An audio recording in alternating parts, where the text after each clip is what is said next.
السلام علیکم ورحمت الله وبرکاتو. ګرانو او خوږو دوستانو، نن در سره د عبرت نه یوه ډکه قصه شریک کومه. شاید چې دا قصه په ژوند کې تاسو په اول ځل باندې اورئ. قصه څه داسې ده چې د شپې 2 بجې وې. ښځه د خاوند د څنګل نه ډېره په قلار پاڅېده او په میز پروت موبایل یې هم د ځان سره اوچت کو، خو ډېر په قلاره چې خاوند ته فتح ونه لګېږي. خاوند دا هر څه پټ کتل او دا هر څه په نظر کې اخیستي و. لږ ساعت پس چې ښځه د خاوند کمرې ته راغله او ډېره په ارام باندې اوده شوه. خاوند یې زر د ښځې موبایل راواغستو او ښه یې لټ په لټ کو، خو عجیبه دا وه چې نه موبایل ته څه میسج راغلی و او نه دې موبایل ته د دې طرف نه څه کال تللی او نه د هغه طرف نه څه کال راغلی و. خاوند ډېر حیرانه پاتې شو چې اخر د شپې په 2 بجې باندې زما دا مېرمنه کم خوازي.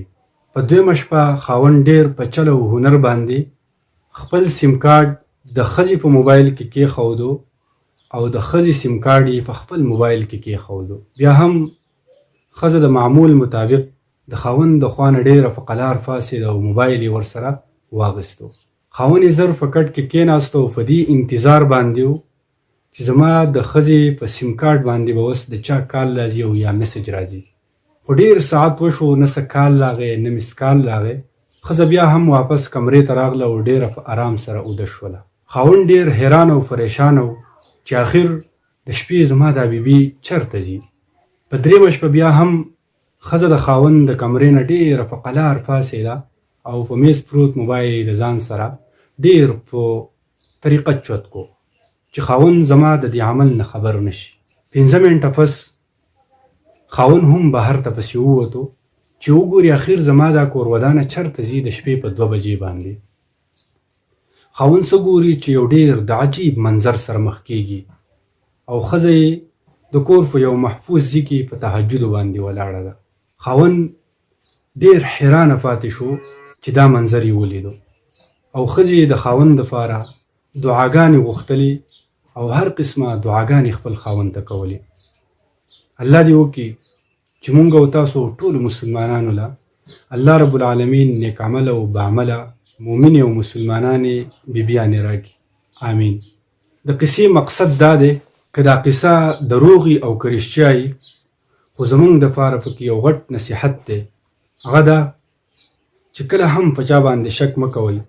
اول د یوې خبرې پوره تحقیق کوئ، د هغې نه وروسته بیا خپله خبره مخې ته بیایئ. ډایرکټ به په یو کار باندې فیصله نه کوئ. او په قرآن کریم کې الله رب العالمین فرمایلی دي: یا ایها الذین آمنوا ان جاءکم فاسق بنبأ فتبینوا.